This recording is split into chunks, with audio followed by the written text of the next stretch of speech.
오늘 주시는 하나님의 말씀 함께 봅니다. 마태복음 28장 11절부터 15절의 말씀입니다. 마태복음 28장 11절부터 15절의 말씀입니다. 모두 일어나셔서 하나님의 말씀 받도록 하겠습니다. 하나님의 말씀 들으시기 바랍니다. 여자들이 갈 때 경비병 중 몇이 성에 들어가 모든 된 일을 대제사장에게 알리니 그들이 장로들과 함께 모여 의논하고 군인들에게 돈을 많이 주며 이르되 너희는 말하기를 그의 제자들이 밤에 와서 우리가 잘 때에 그를 도둑질하여 갔다 하라. 만일 이 말이 총독에게 들리면 우리가 권하여 너희로 근심하지 않게 하리라 하니 군인들이 돈을 받고 가르친 대로 하였으니 이 말이 오늘날까지 유대인 가운데 두루 퍼지니라. 하나님의 말씀입니다. 자리에 앉아 주시기 바랍니다. 기도하겠습니다. 하나님, 주님의 부활과 동시에 그 부활을 덮고자 하는 어둠의 세력들이 여전히 활동하고 있음을 봅니다. 우리가 주일날 주님의 전에 나와 예배 드리지만 나를 시샘하고 공격하는 어둠의 세력들이 이 예배당 주변에서 우리들이 나오기를 기다리며 항상 함께하고 있는 것을 또 압니다. 아버지여, 오늘 말씀을 통하여 하나님의 은혜를 깨닫게 하시고 하나님의 능력을 깨닫게 하시사 그 부활의 참 증인으로 살 수 있도록 저희들이 귀가 열리게 하시고 마음이 만져지게 하여 주시옵소서. 이 귀한 말씀이 전달되어질 수 있도록 성령님 종의 입술에 기름 부어주시고 듣는 모든 주의 백성들의 마음을 기경하여 주시옵소서. 예수님 이름으로 기도하옵나이다. 아멘. 오늘 말씀은 우리 지난주에 나눴던 여인들이 예수님의 부활을 목격하고 천사뿐만이 아니라 예수님까지 만납니다. 그래서 그 말씀, 즉 예수님이 부활하셨다는 것과 너희들보다 먼저 갈릴리로 가니까 거기에서 만나자고 하셨던 이 내용과 이 약속대로 갈릴리에서 예수님과 제자들이 만나 예수님의 마지막 당부를 하는 두 사건 사이에 꺾인 것처럼 있는 사건이 바로 오늘 이 사건입니다. 고난주의간의 시작이며 종료주의이기도 한 오늘 우리에게 이 말씀을 주신 이유가 무엇일까요? 한 번도 저는 이 말씀이 고난주일에 합당할 거라는 생각을 해본 적이 없기 때문에 순서대로 설교하다 보니까 오늘 이 말씀을 나누게 되면서 그 하나님의 크심에 저는 진짜 두 손 두 발 다 들 수밖에 없었습니다. 우리가 이 시점에 성찬식을 행할 수밖에 없는 이유가 무엇인지 오늘 말씀을 묵상하면서 찾아보도록 하겠습니다. 첫 번째, 오늘 말씀은 예수님의 부활을 강하게 입증하는 사건입니다. 그들은 덮으려고 했지만 덮여지지 않고 예수님의 부활이 사실인 게 드러나는 사건이에요. 진실을 감추려는 대제사장과 장로들의 모습이 오히려 예수님의 부활을 증거해 준 격이 됐다는 것입니다. 자, 우리 살펴볼까요? 첫 번째, 경비병들이 예수님의 부활 사실을 정확히 알고 있었습니다. 11절에도 그 말씀이 나오고 4절, 우리 지난주일 나눴던 말씀 속에서도 분명히 나옵니다. 오늘 11절을 보니까 경비병 중 몇이 이렇게 대제사장에게 가서 이 일을 알리러 왔다라고 했습니다. 그러니까 경비병 전체가 아니라 경비병 중에 일부는 아직도 부활 사건이 일어났던 무덤의 그 현장에 남아서 지키고 있다라는 뜻이 됩니다.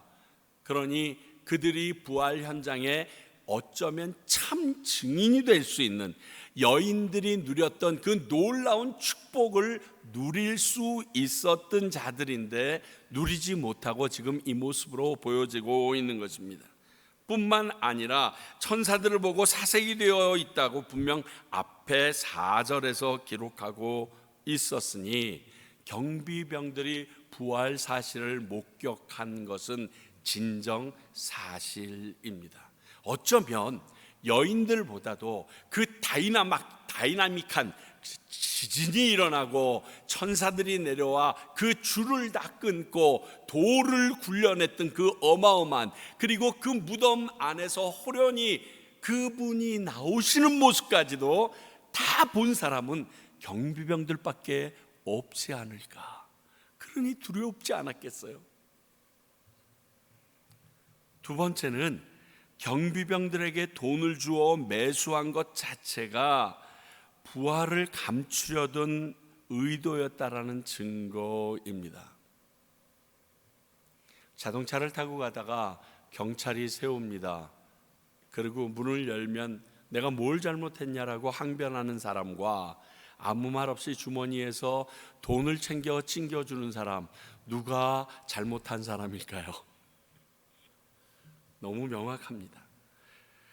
빌라도 총독에게 받을 추궁에서도 건져주겠다고 14절에 약속합니다. 왜냐하면 당시의 모든 군인들은 죄수를 제대로 지키지 못하면 로마군이든 그 유대 군인이든 사형에 처해지는 것이 당시 군율이었습니다. 그래서 우리가 잘 아는 사도행전 12장에 보면 베드로가 감옥에 갇히게 되고 4명이 한 조로 16명이나 되는 사람이 베드로를 지키고 있었지만 천사가 그들을 재우고 베드로를 몰래 꺼내가는 사건이 일어납니다. 사도행전 12장 19절 볼까요? 헤롯이 그 베드로를 찾아 또 보지 못하매 파수꾼들을 신문하고 죽이라 명하니라. 헤롯이 유대를 떠나 가이사랴로 내려가서 머무니라. 그러니까 베드로가 사라졌는데 어떻게 사라졌는지 천사가 잠들게 했으니까 모르는 거예요. 그런 그들을 헤롯은 그들이 정확하게 말하도록 해라 그러고 얘기하고 다 죽여버리라고 그래요. 이게 당연했어요. 저는 이 사건을 보면서 16명의 목숨보다 한 명인 베드로의 목숨을 하나님께서 선택하신 것도 이해하기가 쉽지 않았지만, 이렇게 가차없이 죽음으로 그의 직무를 감당해야 됐던 당시의 군인들의 모습도 한층 존경스럽기도 했거든요. 똑같습니다. 이들도 그들이 무덤을 지키고 있었어요. 사실 마음은 허전했을 겁니다. 죽은 시체를 지키는 게 무슨 대수겠어요? 그것도 대로마, 당시 최강 로마 군병의 입장에선 참 어이없었을 건데 엄청난 일이 일어난 것입니다.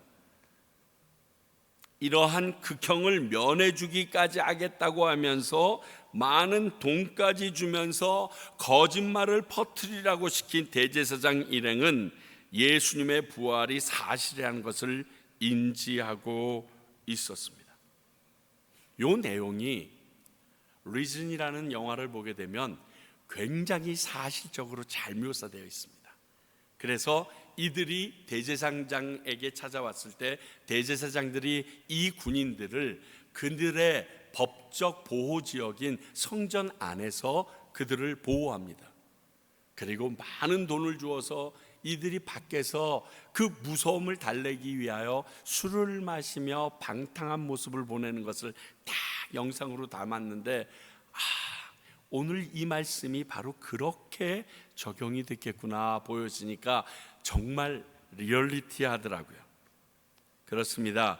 경비병들에게 돈을 주어 매수한 것 자체가 부활을 감추려는 의도였다는 증거입니다. 마지막으로 결정적으로 대제사장과 장로들이 예수님의 시신을 찾으려 하지 않았다는 것입니다. 조금 전에 우리가 살펴본 사도행전 12장을 보게 되면 그 베드로, 도망간 베드로를 찾으려고 애썼던 헤롯이 보이는데 지금 없어졌다라고 말하는데, 말 그대로 제자들이 예수님의 시체를 훔쳐갔다면 그 제자들을 잡고 그 제자들에게서 예수님의 시체를 되찾으면 모든 상황은 끝납니다. 근데 왜 전혀 이런 행동을 하려고 하지 않았을까요? 제자들이 훔쳐간 게 아니거든요. 이렇게 총독과 딜을 하고 많은 돈까지 쓰면서 노력할 일이 아니었어요. 제자들이 훔쳐가 봤자 그거 어디 금방 찾아요. 그 로마 군인들이 온 유대 사방을 지키고 있는데 뭘 못 찾겠어요. 그런데 이들 중 그 누구도 제자들이 훔쳐간 예수님의 시체를 찾으려고 했다는 흔적이 없습니다. 더군다나 이 일을 모면하길 원한다면 경비병들이라도 자기 친구들까지 동원해서 찾아야 됐을 거 아니에요. 그래야 내 목숨이 유지가 되는데 흔적이 없어요. 결국 이들의 이런 계략이 예수님의 부활이 사실임을 확증시켜주는 결과를 가져왔습니다. 그렇습니다. 예수님의 부활은 너무나 명확한 사실입니다. 오늘 말씀이 우리에게 주는 두 번째는 예수님을 믿는다는 것이 인간의 노력이 아니라는 사실을 보여줘요. 자, 저는 이런 엄청난 기적을 경험하고 또 듣고 그 예수님을 믿지 않는 이 대제사장 일행들의 모습을 보면서 제가 예수님을 믿고 있다는 사실이 감사했어요. 여러분, 아니에요? 내가 뭐길래 나는 그걸 믿고 있지? 근데 저들은 보고 들었는데도 안 믿어. 자, 먼저 보면요, 경비병의 보고를 받은 대제사장들과 장로들은 여전히 예수를 믿지 않았습니다. 자, 경비병들이요, 거짓말을 하려고 대제사장들을 찾아왔을까요? 그럼 대제사장 찾아올 이유가 없어요. 자신들의 잘못이 아니라고, 불가항력적인 일이 일어났다고 자신들이 살기 위하여, 자기 변명을 하기 위하여 지금 대제사장을 찾아온 겁니다. 당신들이 우리를 고용해서 우리가 무덤을 지켰는데 도저히 우리가 감당할 수 없는 어마무시한 일이 일어났다. 자, 이런 경우에 경비병의 말이 사실인지 아닌지 그들은 분명히 알 수 있었을 것입니다. 그렇잖아요. 우리도 이렇게 사람들이랑 얘기해 보면, 아이고 얘가 또 뭐 필요한 게 있는지 거짓말하네. 이건 진짜인데? 이거 금방 알거든요. 그런데 이런 어마무시한 사건을 이야기할 때 이게 거짓말인지 사실인지 왜 몰랐겠어요?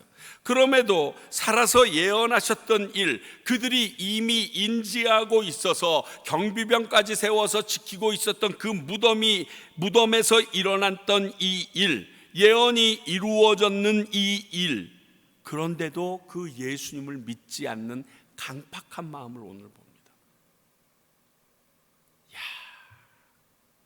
여러분, 지식적으로나 위치적으로나 권위가 있다고 예수님 믿는 거 아닙니다. 이게 우리에게 참 소망이고 기쁨이에요. 상식적이거나 이성적인 사람이 예수님을 믿는 거 아닙니다. 오늘 너무 명확하게 나타나요. 자, 또 하나는 예수님의 부활을 직접 목격한 경비병들조차 예수님을 믿었다는 말이 없어요.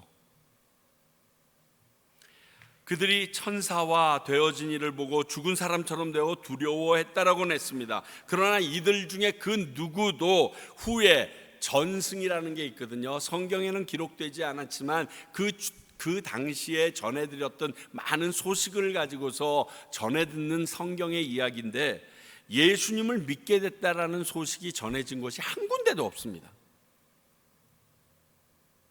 기적을 보았다고 예수님을 믿거나 하나님을 믿게 되는 게 아니라는 사실입니다. 우리 민수기 14장 22절 볼까요? 내 영광과 애국과 광야에서 내 행한 내 이적을 보고서도 이같이 10번이나 나를 시험하고 내 목소리를 청종하지 아니한 그 사람들은, 아시겠죠?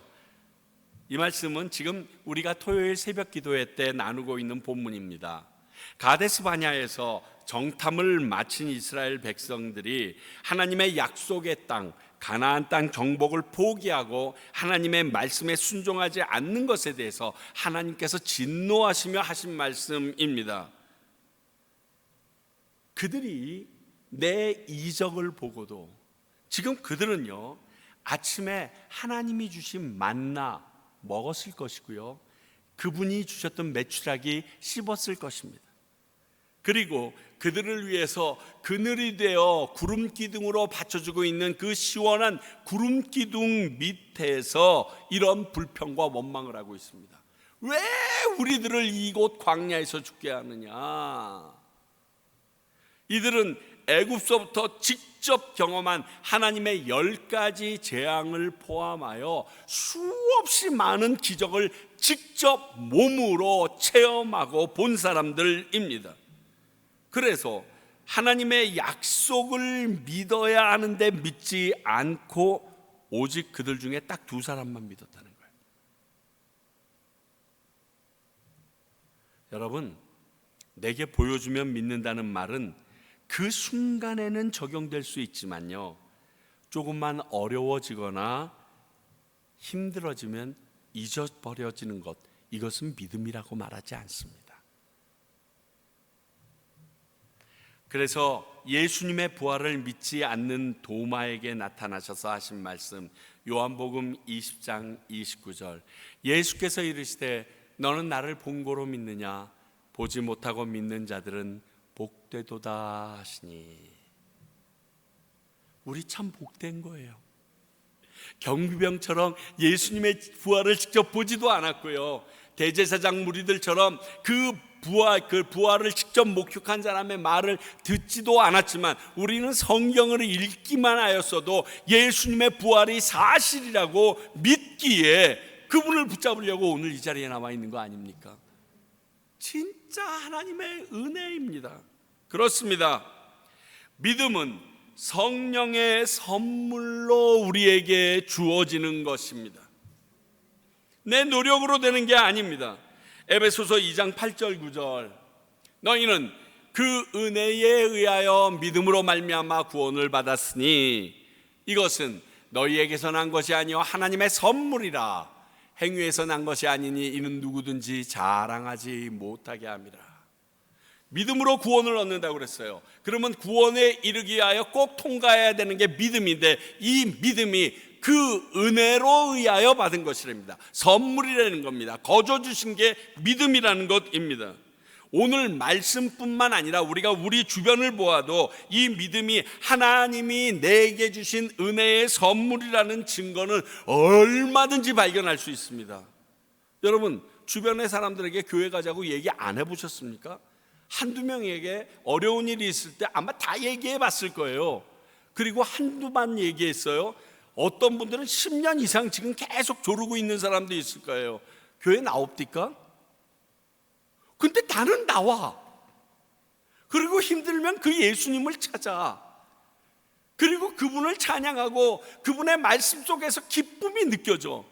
여러분, 이건 아무에게나 있는 거 아니에요. 공부 많이 해도 있는 게 아니라 돈이 많다고 있는 것도 아니고 지위가 높아서 도와줄 사람이 많다고 믿음을 가지는 게 아니에요.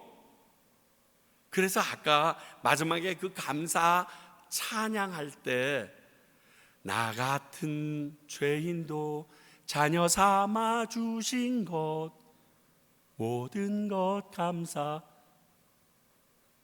이해가 안 돼.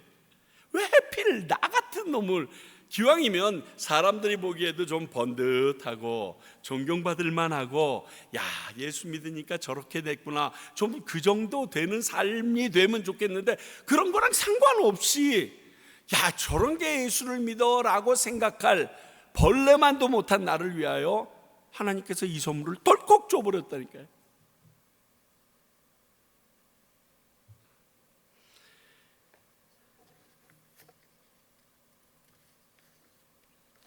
오늘 말씀은 예수님을 믿는 것이 전적인 하나님의 선물이라는 것을 확인시켜주는 본문입니다. 마지막으로 우리 인간들이 이렇게 악하다는 것을 보여주기도 합니다. 예수님이 우리의 죄 때문에 고난받으시고 십자가에 달려 죽으실 수밖에 없었던 이유를 아주 명확하게 알려주는 사건이 오늘 이 사건이에요.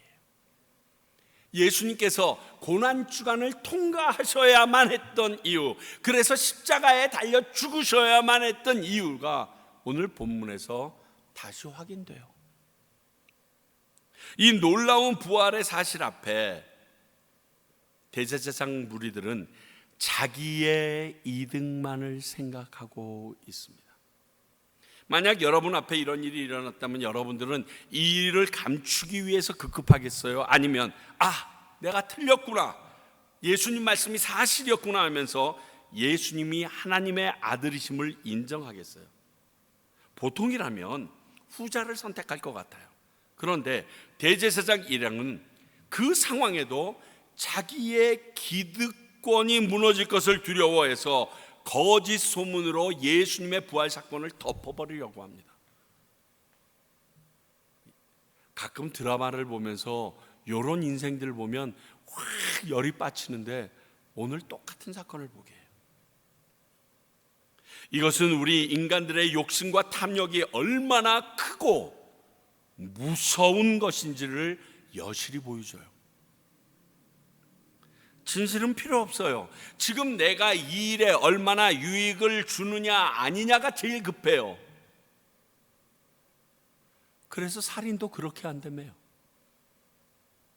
지금 시대가 이렇지 않나요? 인터넷을 통한 SNS 가짜 뉴스로 아주 몸살을 겪고 있습니다. 이렇게 가짜 뉴스를 만들어내는 이유가 그 소식을 보는 조회수로 인해서 자신에게 생기는 돈과 유명세 때문에, 인싸가 되기를 원해서 돈이 많이 들어오기 때문에 이 일을 한다고 해요. 그 일로 다른 사람이 피해를 입거나 어려움을 당하거나 고민하다가 스스로 목숨을 끊어도 상관이 없어요. 계속 가짜 뉴스를 만들어냅니다. 왜? 단지 내 유익만을 위해서.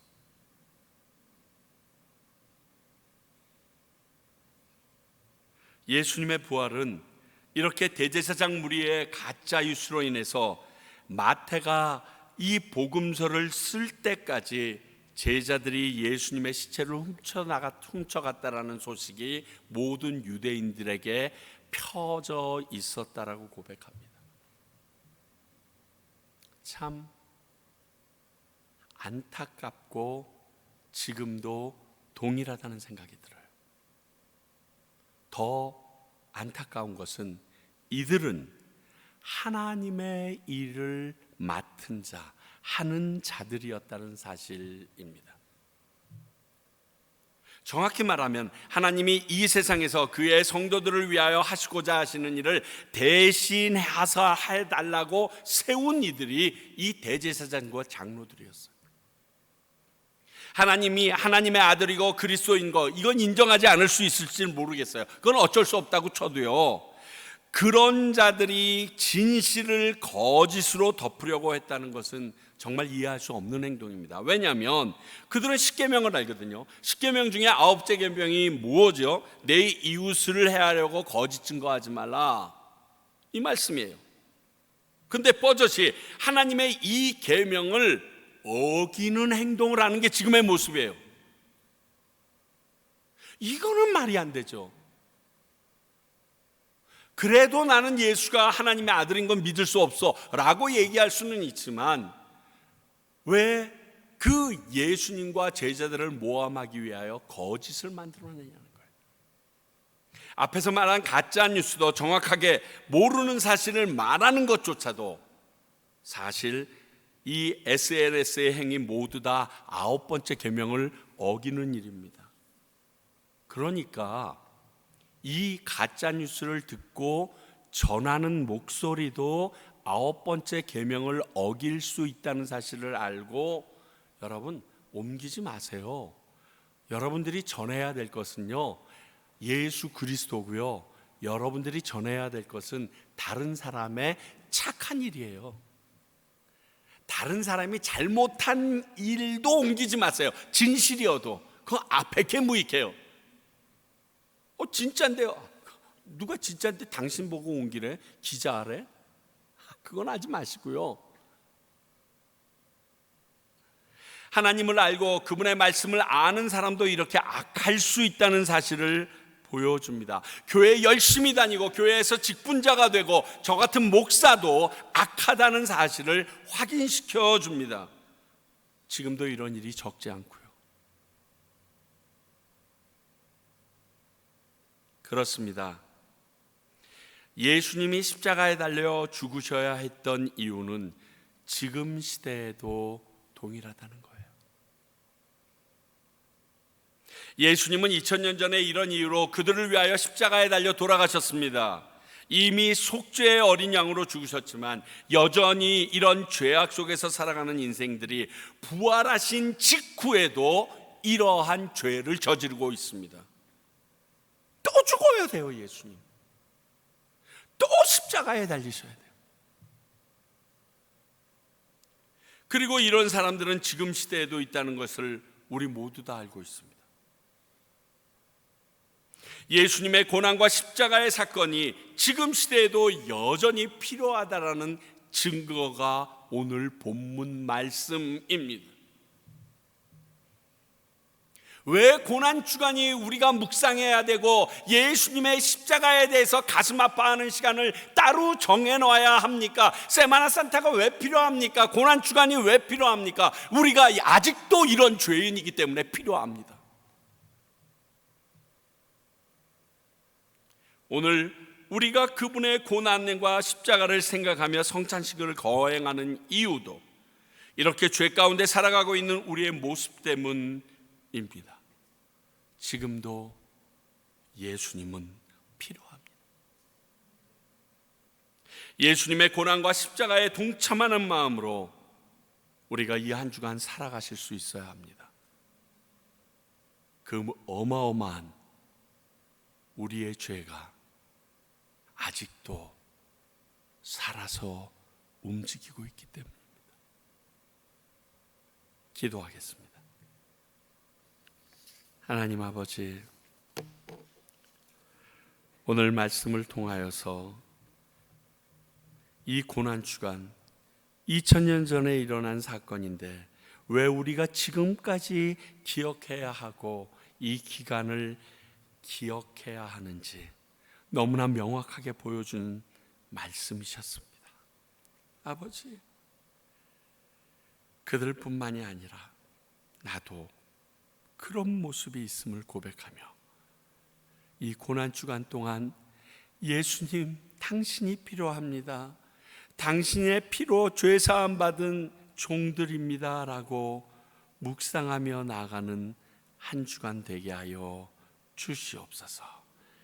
예수님 이름으로 기도하옵나이다.